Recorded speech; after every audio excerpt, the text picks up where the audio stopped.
Hello, I'm Reverend Dr. William J. Barber, President and Senior Lecturer of Repairs of the Breach and co-chair of the Poor People's Campaign, a national call for moral revival. Joined tonight by my co-chair, Reverend Dr. Liz Theo Harris, and also the co-chairs and tri-chairs of the Poor People's Campaign, a national call for moral revival in Kentucky.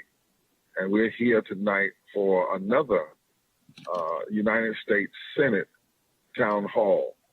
I want to thank all of you for coming on. You don't see my mere face tonight because I'm in the car driving. We're just leaving Washington, D.C., where more than 100 clergy of every different creed, representing thousands and thousands of people across the nation, took the streets in D.C. in front of the Supreme Court, the Capitol, and marched in the street over to the Senate building and declared that the Senate in its current structure and its current reality is committing sin against God and sin against our Constitution in the way in which it is stifling votes on stimulus, but then pushing votes on Supreme Court justices even before one of them has been laid to rest, and other things that are going on. So I'm in the car coming from that. It reminded us today how important the Senate body is and how important it is for whoever's running, regardless of their party, for us to know where they stand on the issues as it relates to poverty and low wealth, systemic racism, ecological devastation, the war economy, and this false moral narrative of religious nationalism. We know across this country that poor and low wealth people now represent nearly a third of the electorate. Over 64 million poor and low wealth people are eligible to vote. We know that 34 million last time didn't, 29 million did. And when we posed through a deeply empirical study with the professor at Columbia University why is this the case, three answers came up. One, they never hear politicians talk about poverty and low wealth. They hear them either racialize poverty or talk about the middle class, but never speak directly to poor and low wealth people in both word and policy. Number two, transportation and inability to get a day off. And number three, voter suppression. We recognize that these things all can be changed. We know in this country there are 140 million poor and low wealth people before COVID. 43% of the nation are poor and low wealth. 66 million of our white Caucasian brothers and sisters are poor and low wealth. 26 million African Americans are poor and low wealth. And that represents in percentage 61% of all African Americans and 30% of all Caucasian brothers and sisters. So in the percentages, it's one thing, in raw numbers, it's another. And that's not even including our Latino brothers and sisters, Indigenous brothers and sisters, Asian brothers and sisters. And we know before COVID, we had 87 million people either underinsured or uninsured. And now after COVID, we know that 40% of the jobs making under $40,000 a year gone. We know 27 million more people have been added to the uninsured rolls. We know that we passed bills and the majority of the money, supermajority, has gone to corporations and not the people. We know that poverty will be well over 50% of this nation. And over 50% of our children live in poverty. And in Kentucky, when you look at the stats on poverty, and I hope that Reverend Liz or Reverend Rob tonight,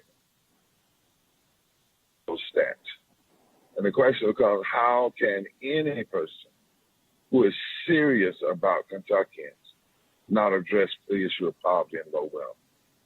How can anyone walk past it? How can anybody not call it by name? How can anybody not address it? When in fact, from the hood to the hollows, our brothers and sisters in the human race in Kentucky deal with poverty, lack of living wage jobs, and other things because of bad policy. That can in fact be changed. We know now that in 15 states in this nation, poor and low wealth people vote anywhere between 1 and 19% more than they did last year in 2016, that those states, the poor and low wealth vote can change who sits in the United States Senate governor's office and the presidency. We know that as an empirical fact. We know it's a fact even in Kentucky. The number of poor and low wealth people that did not vote, if they were to turn out, black and white and brown, Latino and indigenous, they could fundamentally shift the electorate. But the question is, will those who are running for office speak to them? And specifically now, as we watch stimulus bills being held up in the United States Senate, we watch Supreme Court lifetime decisions being made without any respect for decorum and decency, when we know that rights bills have been held up in the floor of the Senate, living wage bills have been held up in the floor of the Senate, we recognize that the Senate is indeed powerful and cannot be ignored if we are serious about a transformation and a national moral revival that focuses on the issues of poor and low wealth people. You cannot ignore the United States Senate. And so tonight, we are glad to have Ms. McGrath, who's running for the United States Senate. We want all the media to know we invited both candidates. We invited them often. We invited them certified.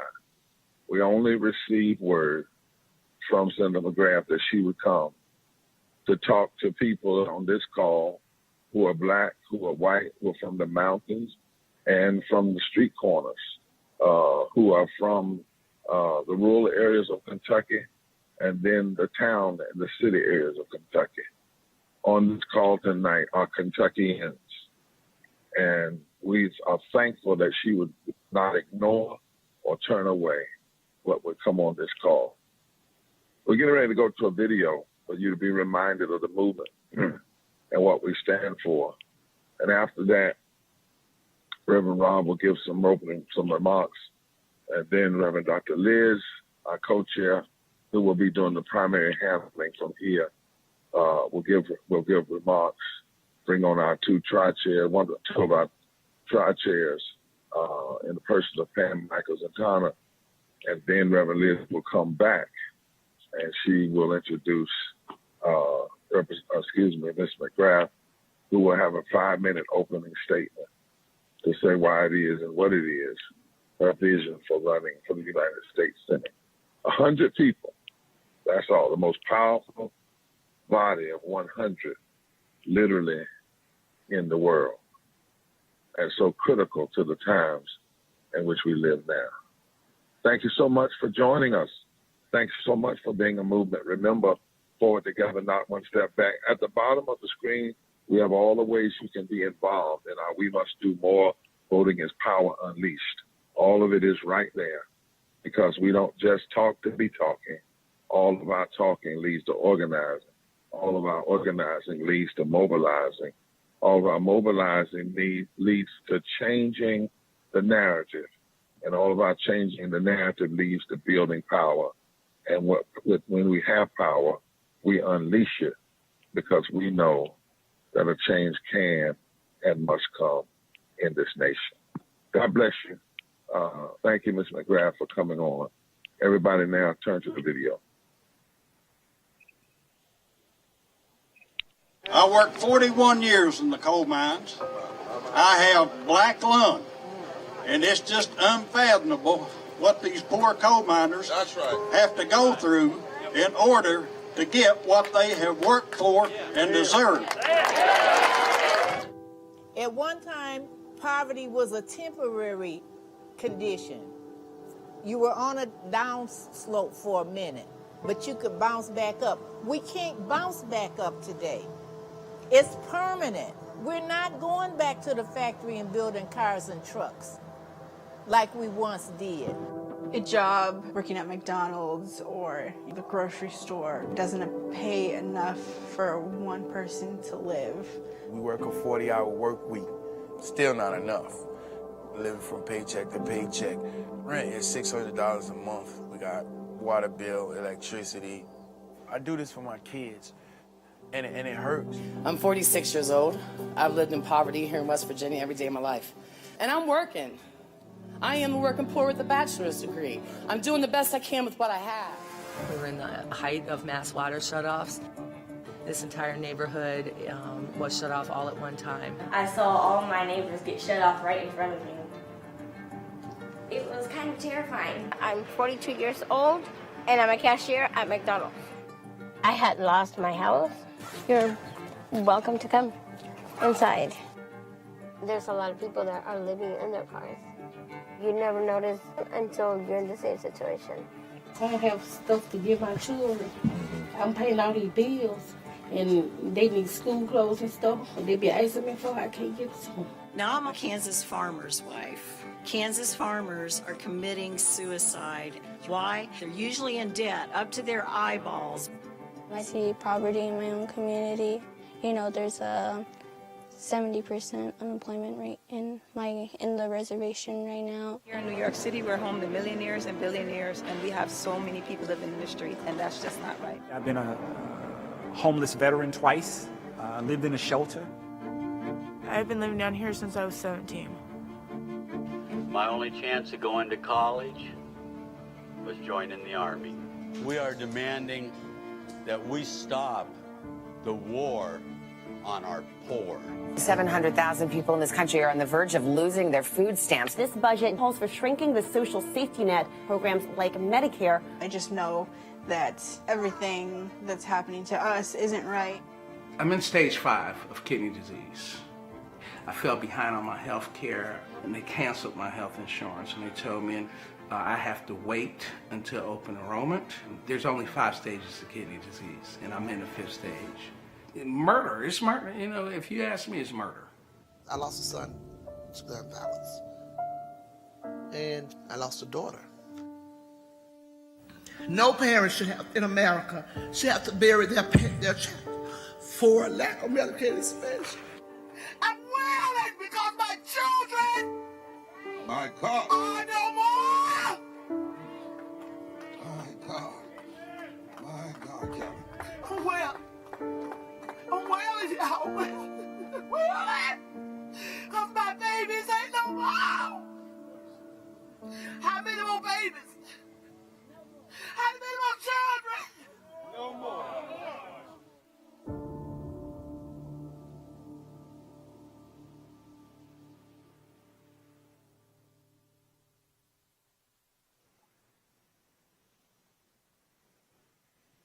Welcome back, everyone, to the Kentucky Poor People's Campaign Senate Forum Town Hall. Thanks, everyone, for joining us. If you would just take a moment and share this video out to all your friends on your social media, send a text, get some folks on for this important conversation. We know from the video we just saw and from recent events in Kentucky that we live in a nation that has yet to learn how to mourn and to mourn the unnecessary deaths, certainly of Breonna Taylor, but of so many that we saw in that video and that our co-chairs see across the country all the time. At this time, I'd like to introduce Reverend Dr. Liz Theo Harris, who is our co-chair of the Poor People's Campaign National Call for Moral Revival. Reverend Liz. Thank you, Rob, and thanks to everyone for joining us this evening. As Rob said, I'm the co-chair of the Poor People's Campaign. I'm also the director of the Cairo Center for Religions, Rights, and Social Justice. And I bring greetings from all of our Poor People's Campaign coordinating committees across the country. We're getting ready to start this town hall.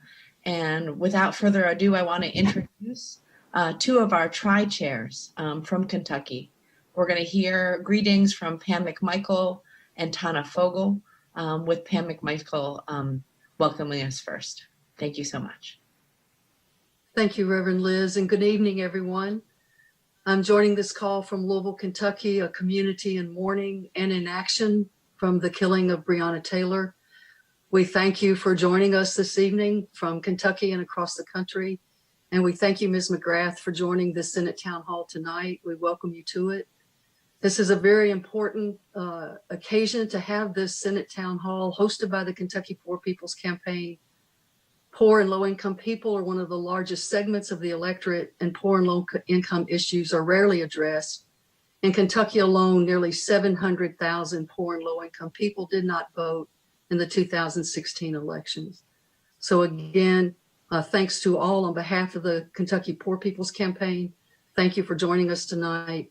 And we look forward to hearing Ms. McGrath to your words and joining us in ensuring that poor people's issues aren't left out in this election in this election. And now I want to pass it to my dear friend and one of the tri-chairs of the Kentucky Poor People's Campaign, Tana Fogel. Thanks, Pam.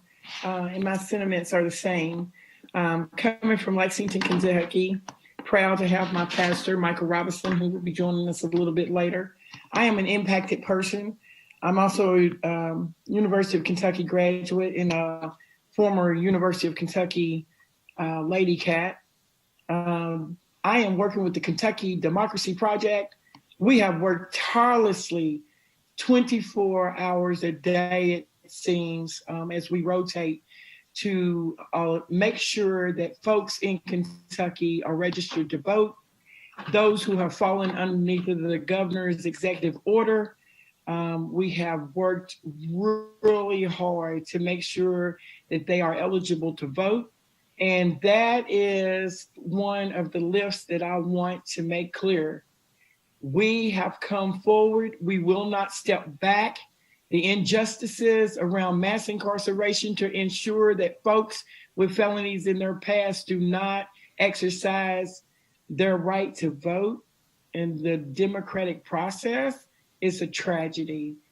I know that we are nonpartisan, but the politics in Kentucky must stop. And we hope that we have found a newfound freedom. Thank you, Ms. McGrath, for accepting our invitation. And I'm going to stop right there before I get in trouble. So I'm going to turn it back over to you, Rob. Thank you all for joining in tonight. If you have not registered, please contact us. We will get you registered. Well, thank you so much, Pam, and thank you, Tana. And now we do appreciate that Amy McGrath has taken the time out of her schedule. We, as Reverend Barber said, sent certified letters, contacted campaigns of both McConnell and McGrath multiple times, and thank you so much for being here. You have 5 minutes with an opening statement to tell us some of the 140 million poor and low-income people in this country, where you stand on the issues and demands that impact us so greatly. Okay, well, first of all, and I know we're going to have a lot of questions, so hopefully we'll be able to delve into a lot more than just 5 minutes. But I want to start out by thanking you all. You know, Reverend Theo Harris, Dr. Barber, Reverend Barber, Tanya, Pam, I'm looking around the screen here. I want to thank you for all the work that you do for our country, for your fellow American, for your fellow Kentuckian. I think we're all trying to do our part right now, and many of us are, and we all have different roles to play. And I just wanted to personally thank you because your role is really important. When people ask me, you know, Amy, why did you do this? Why are you running for U.S. Senate? Why are you going against, you know, arguably the most powerful man in the Senate? You know, first of all, my whole adult life has been about service to others. It was done in a way that I wanted to do, and that was serving in the military. But it has been about service, and it has been about our country. And when I want to go to the U.S. Senate, I think about service to country again and service to people. What does our country need right now? We need leaders, and we need people who are going to take care of their fellow citizen and do what's right for the common good. So when I launched this campaign, I launched it on a single issue of healthcare because we had so many Kentuckians that couldn't afford healthcare. We had so many Kentuckians that were paying too much for prescription drug prices. And beyond that, what we're dealing with right now with coronavirus has certainly exposed all of the major inequities that you all have known about and have been working against for a long time. but it has exposed major problems and inequities in healthcare between poor people, low-income people, and everyone else. Racial inequities in education, in wealth, in healthcare, in the criminal justice system that we absolutely have to tackle in this country. When people tell me, hey, Amy, we're in the middle of this coronavirus and I just want to get back to normal. You know what I tell them? Normal is what got us to 205,000 Americans dead of coronavirus in 7 months. Normal is what got us here in Kentucky to 1 million Kentuckians filed for unemployment in the last 3 or 4 months. Normal is what got us to 300,000 Kentuckians still without health care. 40% of Kentuckians who are renters at risk of being thrown out of their house right now, of their condo, of their apartment right now.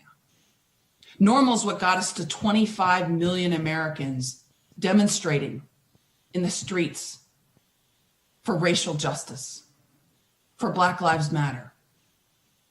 Normal is what got us to, the tragic death here in Kentucky of Breonna Taylor. We can't go back to that. We have to commit ourselves to being better. That's what this coronavirus, that's what everything we've been seeing in the last few months has got to show leaders. And what I'm committed to doing in the Senate is to try to help to make things better. Better for poor people, better for working individuals. And I'll tell you who is not committed to doing that is my opponent, okay? And that's Mitch McConnell. And the reason is because he has built a dysfunctional system. Reverend Barber talked about it so eloquently at the very beginning, about how the US Senate, composed of 100 Americans who are supposed to be just like you and me, who are supposed to care about the common good. And these 100 Americans have enormous amount of power.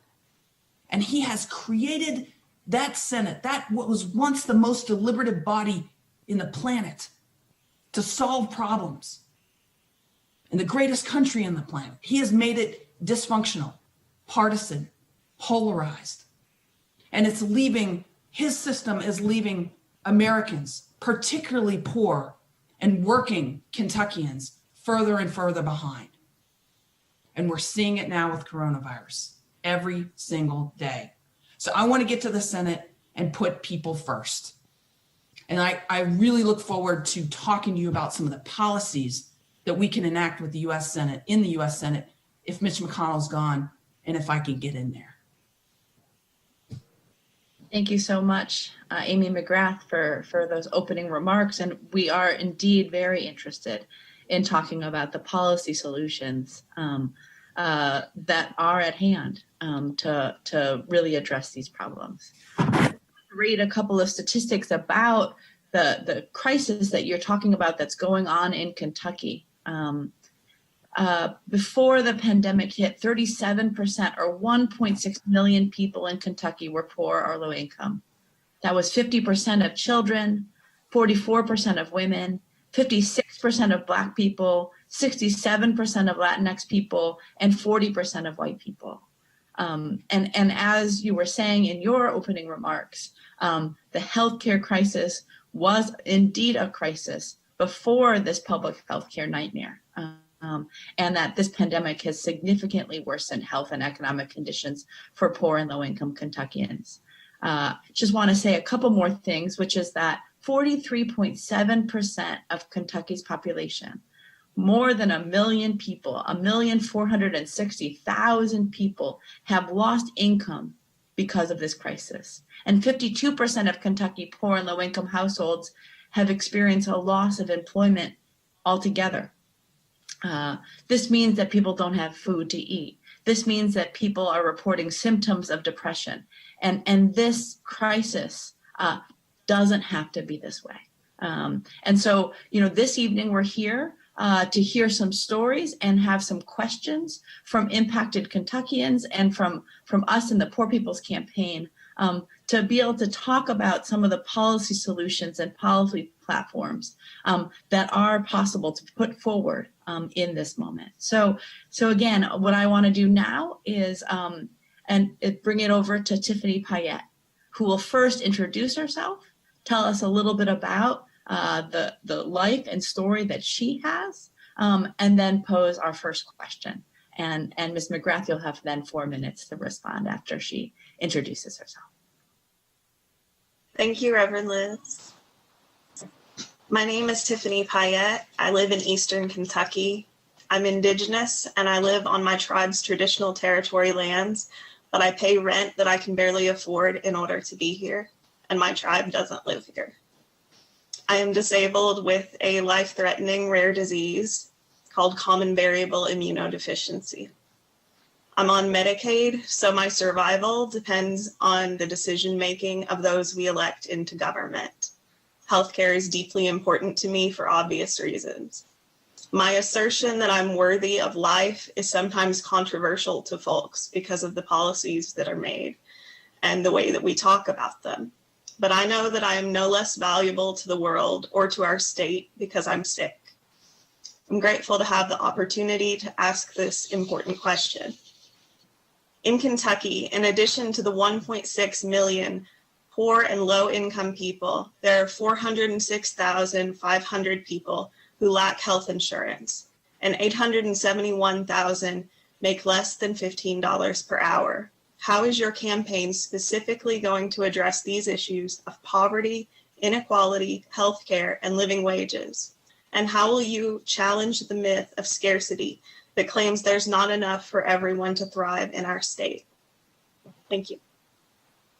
Thank you so much for the question, Tiffany. Healthcare, as I mentioned earlier, is the single most important issue that I launched this campaign on. And I think the first thing we need to do is shore up the Affordable Care Act. Because, you talked about being on Medicaid. We expanded Medicaid here in Kentucky. That helped a lot of Kentuckians. My opponent, of course, wants to take all that back. He wants to throw people off of healthcare. 250,000 Americans would be thrown off of healthcare if we got rid of the Affordable Care Act. So that's not what I want to do. I want to fix the Affordable Care Act. I want to do things like a public option. And what is that? That's the idea that you could get a nonprofit government plan. You could buy it. And you know what? In the middle of a pandemic, if you're thrown off your job and you can't afford it, it can be subsidized by Uncle Sam during this time of need right now. We shore up Medicaid, we shore up Medicare, we fix the Affordable Care Act. These are things we can do, and work on getting prescription drug prices down. And I know that we can do that because it's bipartisan. 90% of Americans want to get prescription drug prices down. Even our current president has talked about it. And there are 6 bipartisan bills that passed the House that are sitting on Mitch McConnell's desk, 6 of 400 that are sitting on his desk. So that's what I would do just for healthcare. Now, inequality, how do we tackle that? I'm for policies like universal pre-K, a broadband New Deal. Why? Because we got to invest in ourselves. We got to tackle inequality with more investment in education. There's a $23 billion education gap between majority white schools and majority non-white schools in this country. It's not fair. It's not right. So we can do things like closing that gap. How do we tackle poverty? Raise the minimum wage. I'm for $15 an hour, but let's debate about what it should be. I think we can't debate right now because Mitch McConnell won't allow debate on these things. I think we need to do it. I think we should also protect workers' rights to unionize. I think that really helps keep people out of poverty. And none of these things can happen unless we tackle corruption in Washington. So I have a plan to do that as well. But to address the scarcity myth, this is so important. Because how is it in Kentucky, where we have some of the poorest counties in the country, and we've had them for the last few decades, yet we have one of the richest senators in the country? How does that happen? Because he's built a system where the rich and powerful get more powerful. That's what he's all about, okay? We've got to go back. He has enough power and influence to give tax cuts to the wealthiest 1%, trillions of dollars a couple of years ago. We should be able to help people out with extended unemployment. We should be able to help people out with investment in education and the infrastructure needs that we have here in Kentucky. That's what I want to do. And that's how I think we can really lift everybody up. Things like universal pre-K, things like broadband New Deal. Invest in ourselves again, and not just the wealthiest 1%, not just corporations. I still got 24 seconds, but I'm going to hand it back. Thank you so much. Really appreciate the seriousness with which you're taking all of those questions and the issues that we're raising. As we said in our opening, poor and low-income people really hold a power that in some cases is still not unleashed. But what we know is that in Kentucky, in 2016, in that presidential election, there were 680,000 poor and low-income eligible voters who did not vote. But when those voters hear the names, hear the conditions that folks are experiencing, we know that people will be inspired to vote. So the next question comes from me. The current U.S. Senate has refused to restore the protections of the Voting Rights Act. Voter suppression is on the rise across the country. And while it is targeted at Black and Brown communities, it hurts poor white and other communities and undermines our democracy. Our question is, how are you addressing voter suppression? What are your policy commitments to ending voter suppression if you're elected? It's a fantastic question. And let me just start out by saying this. When I wore the uniform for 24 years in the military, I fought for every single American's right to vote. It's not a privilege, it's a right. And that means we have to make sure that people can vote, okay? After I ran last cycle in Kentucky 6, I really saw how voter suppression is real. We lost by a couple points. I drove into a McDonald's drive-through a couple of weeks later. I talked to a young woman who was working behind in the drive-through, getting a cup of coffee, and she said, "Oh, I loved your campaign. I loved your commercials." I said, "Great. Did you vote?" She said, "No." I said, "What?" She said, "Well, I couldn't get off work. I dropped my kid off in the morning at my mom's house, and I come here. This is my job. And I couldn't meet that 12-hour window." That's voter suppression. There's a lot of people like that. We have to work to make voting a right that everybody can have. And I'm committed to that. So let me just tell you what I'm doing in the campaign and what I commit to when elected. In the campaign, which I've been doing for a year, my approach has always been to try to help people vote with as much the ways that I can do that. Voter education. I've invested a lot of resources in my campaign just to help people vote. In the primary, I brought a lawsuit to the state to force them to open more polling sites in the middle of coronavirus so that people could vote.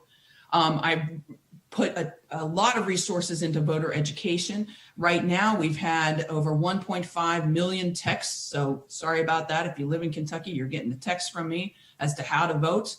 Voter registration drives for former felons and for college students right now.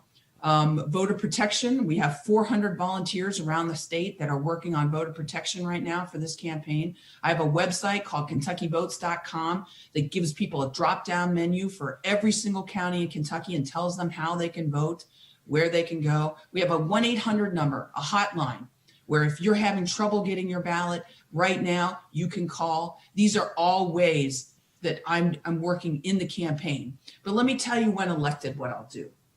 You ever heard of H.R. 1? It was a good piece of legislation. We need it.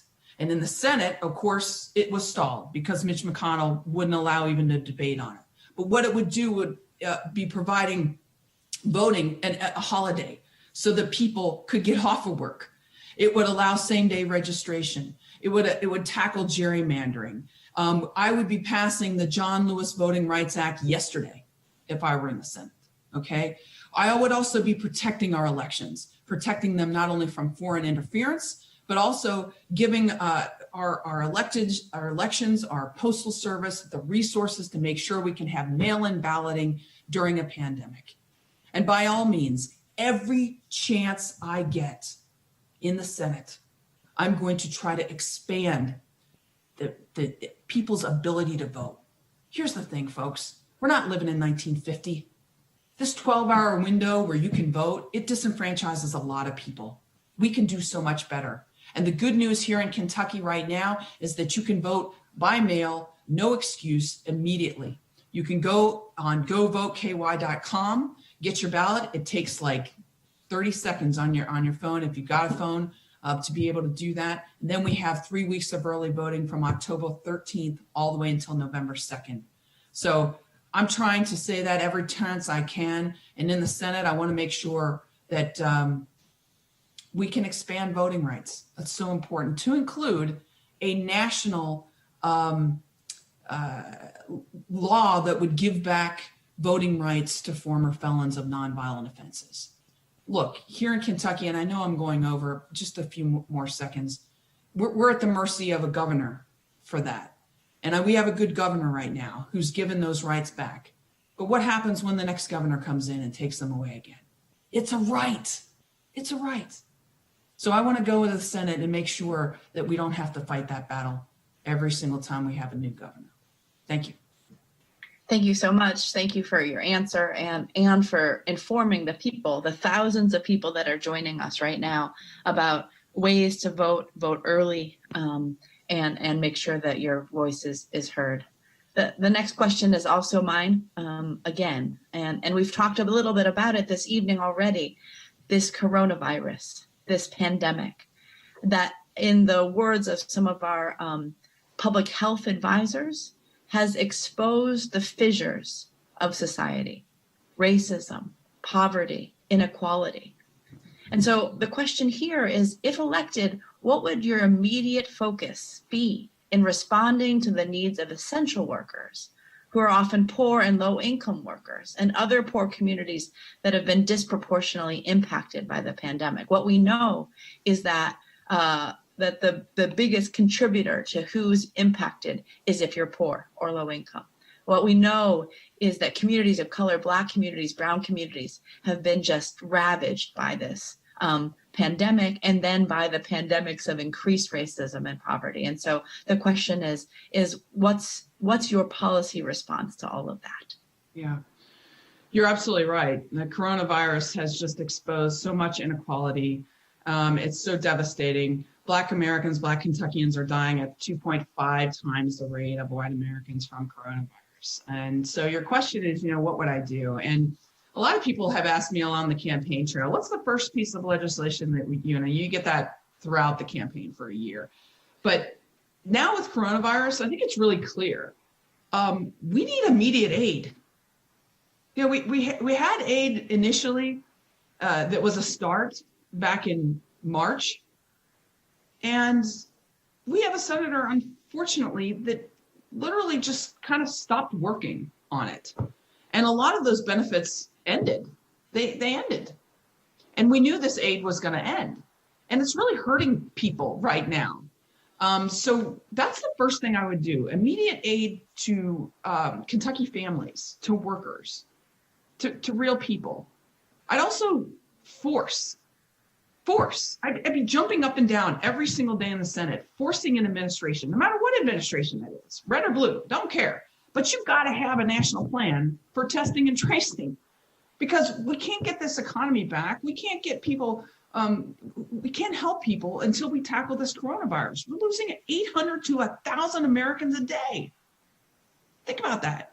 At the height of World War II, we were losing 250 Americans a day. We're losing 800 to 1,000. And we still don't have a plan to tackle this virus. So we've got to have that. We've got to have PPE. We're all headed into the fall right now, when we're going to be starting to go back indoors. We've got flu season coming up. We have got to make sure we have the stockpiles of PPE ready to go. We've got to have people who are first responders and people who are out there every day working. We're calling them essential workers, hazard pay. You're forcing them to go back to work in these impossible situations when we're not even giving them their protective equipment to do so. And they should be getting hazard pay. These are things that I want to do. And then by all means, let's help Kentucky families. Let's extend the unemployment insurance right now. We can do this. If you can bail out billions of dollars, $500 billion to big corporations in a slush fund, you can give working people and families $600 a week to make ends meet. All right? If they're thrown off their job. Let's make sure we have a subsidized public option, like I talked to you about. If you're thrown off your health care, you're on the public option and it's subsidized by Uncle Sam so that nobody can go without health care during a pandemic. And then we got to have rent subsidies. Make sure that we have an eviction moratorium. We can increase SNAP benefits. We still have 1 in 5 Kentucky kids that are hungry right now. We can do better. We have to do better. And the other thing I would focus on is more aid for state and local governments. What is that? That's just jobs, folks. That's essential workers. That's essential services. That's our school systems. Those are our firefighters. And we've got to have, if we want to have our kids go back to school safely, we also have to provide them the tools to succeed. And that means technology and broadband and those types of things. So those are all things I want to work on. But we've got to have immediate aid. And I can go on, but I only have 30 seconds. So I'll pass it back and we'll go to the next question. Well, thank you so much. And again, I just want to point out and appreciate that you're talking policy. You're talking, solutions. You're talking the way that we can as a people respond and elected officials. So the final question or set of questions we have are going to come from Pastor Michael Robinson. He will introduce himself first and then ask the question. If you can answer the question and also include some final remarks as you respond. So Pastor Robinson, thank you so much for being with us. Thank you. Well, good evening. Again, my name is Michael Robinson. I'm a pastor here in Lexington, Kentucky, as well as a small business owner. My family and I own Not Your Ordinary Vegan Cafe here in Lexington. My question is, I think it's simple, but very important. And the question is how would you define systemic racism and what policies are in your platform to address them? So Amy's definition of systemic racism, it's maybe not the book definition, but this is the way I think. It's the idea that you have a system that is designed in which the color of your skin, you are already disadvantaged from the get-go. That's what I think of systemic racism. And I think about it in terms of wealth, education. So education, as I mentioned earlier, the $20 billion gap between majority white schools and majority non-white schools. That's systemic racism right there. That's the idea that just by the color of your skin, you have there's a different standard. There's a different system for you. There's, criminal justice system. We've been talking a lot about that lately.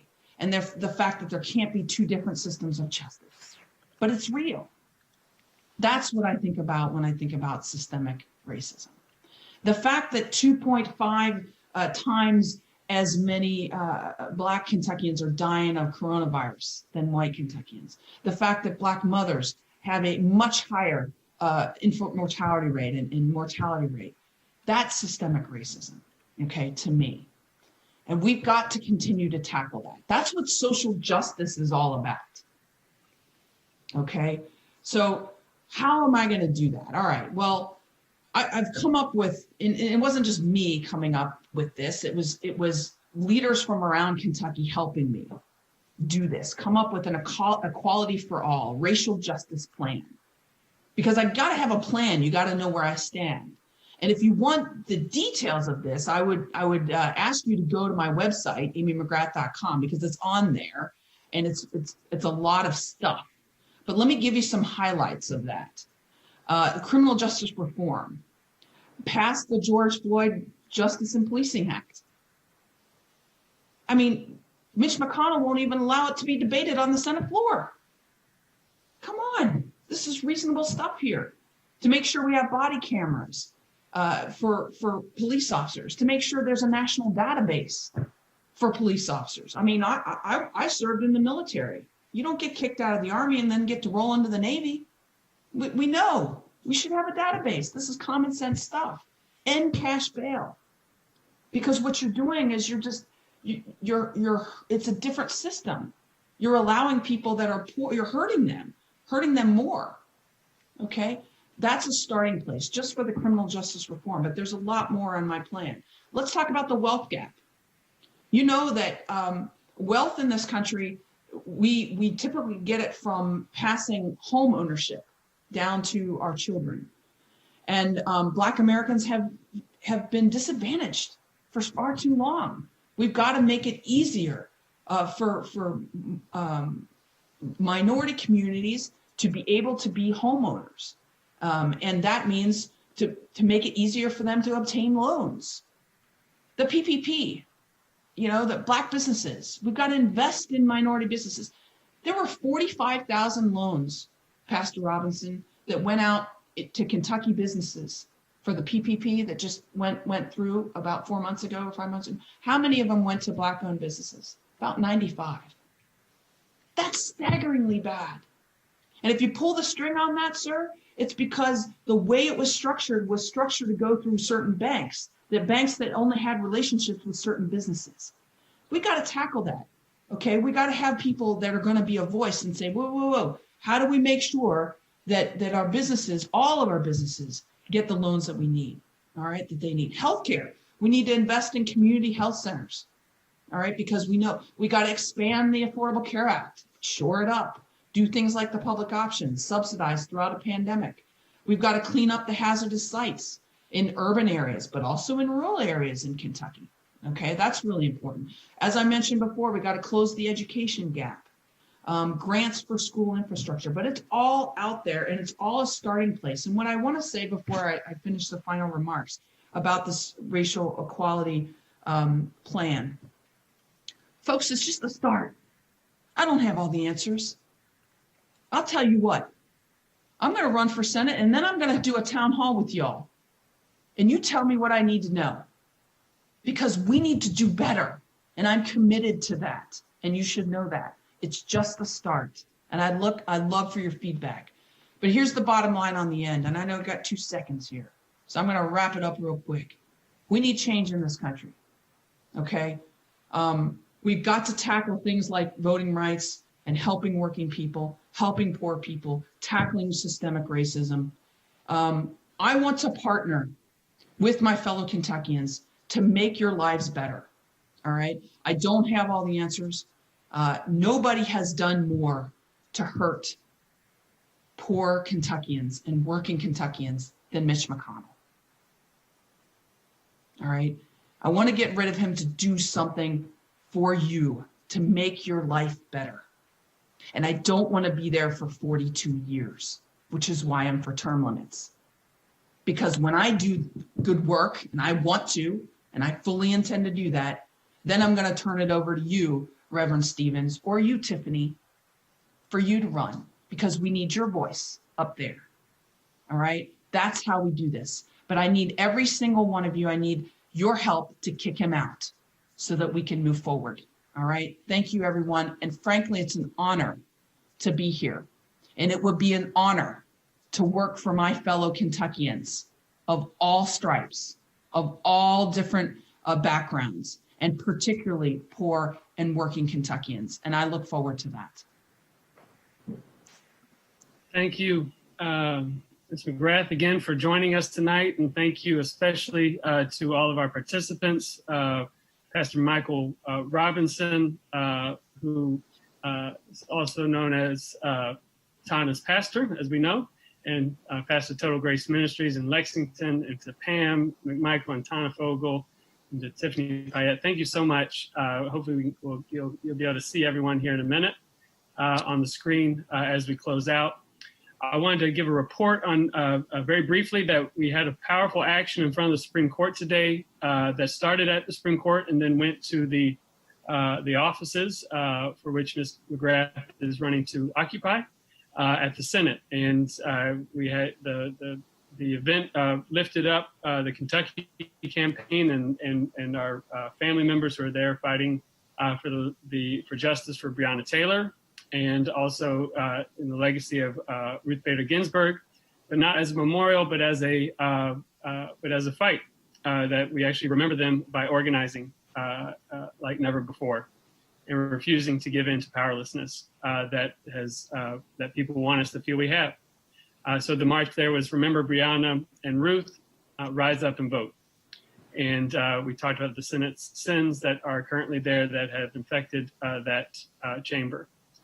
And we will be back next Monday with more caravans. The Kentucky Poor People's Campaign, as we go to gallery view, has inspired at least 10 other states at this point to come back on Monday, October 5th, to do caravans to each of the Senate offices across the country. And now I'm going to pass it back to, that'll be October 5th at 3:30. You'll see more information coming forward to you. The place to go for all this information is at our top right, poorpeoplescampaign.org/voting.